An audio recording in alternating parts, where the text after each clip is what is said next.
آج ہم ایک ایسا واقعہ آپ لوگوں کو بتانے والے ہیں جس کو سننے کے بعد یقیناً آپ لوگوں کا ایمان تازہ ہو جائے گا اور آپ لوگ سوچنے پر مجبور ہو جائیں گے، جس کا ٹائٹل ہے خوفناک سانپ۔ اس ویڈیو کو آخر تک ضرور دیکھیے، ویڈیو کو ذرا سا بھی سکپ نہ کیجیے۔ حضرت موسیٰ علیہ السلام کے ہاتھ میں ایک عصا تھا اور آواز آتی ہے، اے موسیٰ ذرا اس عصے کو زمین پر تو ڈالو۔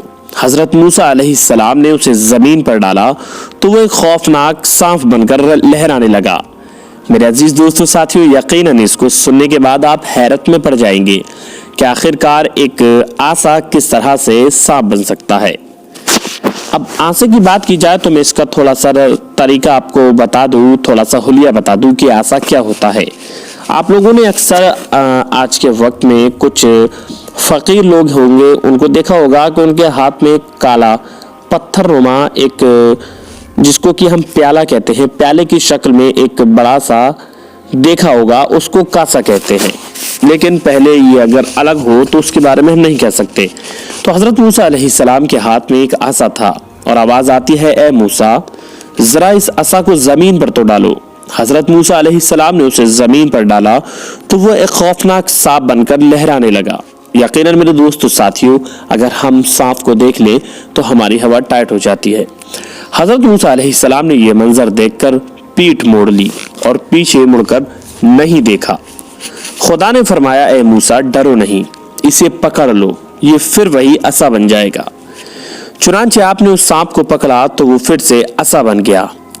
اللہ تعالیٰ نے یہ بھی ایک معجزہ عطا فرما کر حضرت موسیٰ علیہ السلام سے فرمایا، کیا فرعون کی طرف جاؤ اور اسے ڈراؤ اور اس کو سمجھاؤ کہ وہ کفر اور طغیانی کو چھوڑ دے، اور اگر وہ معجزہ طلب کرے تو یہ عصا ڈال کر اسے دکھا دینا۔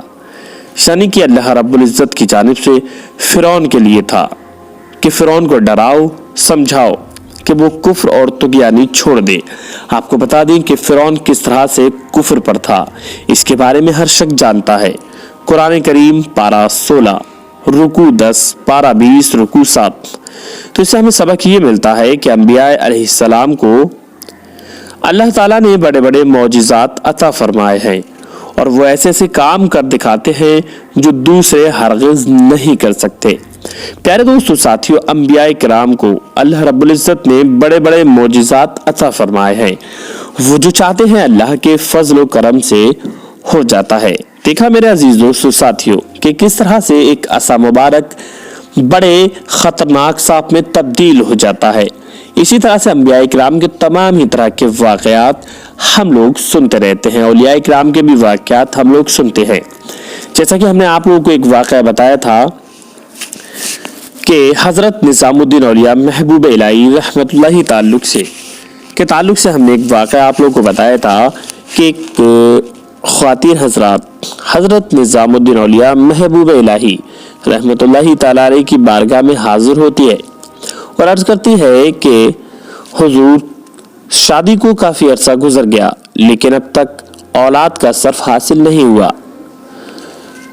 یہ سب دعا کرتی ہے تو دعا کروانے کے بعد حضرت نظام الدین اولیاء رحمت اللہ تعالی علیہ اس عورت کے لیے دعا کر دیتے ہیں کہ ٹھیک ہے، جب تجھ کو ایک اولاد عطا ہوگی۔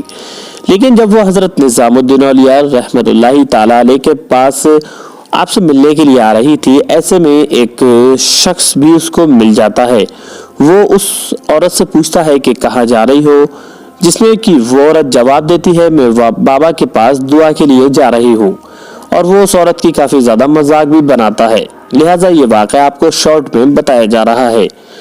اتنا سب کچھ ہوتا ہے، ہونے کے بعد پھر لوٹتے ہوئے وہ شخص اس عورت کو ملتا ہے اور کہتا ہے، کیوں بتاؤ، کیا بابا سے اولاد لے کر کے آ گئی؟ تو اس پر وہ عورت جواب دیتی ہے کہ ہاں، میرے لیے بابا نے دعا کر دی اور بابا نے کہا ہے کہ جاؤ، تم کو انشاءاللہ تبارک و تعالی اولاد ہو جائے گی۔ اتنا سننا تھا کہ وہ شخص مذاق یا لہجے میں حضرت نظام الدین اولیاء رحمت اللہ تعالی علیہ کے پاس پہنچ جاتا ہے اور کہتا ہے کہ حضرت، آپ نے جس طرح سے اس عورت کو اولاد کے لیے وعدہ کیا ہے، کیا آپ مجھے بھی اولاد دے سکتے ہیں؟ حضرت نظام الدین اولیاء رحمت اللہ تعالی علیہ نے اس شخص سے بھی کہا کہ جا، تیرے بھی اولاد ہو جائے گی۔ لہذا وہ بھی چلا جاتا ہے۔ کچھ عرصہ بیت جاتا ہے، وہ دونوں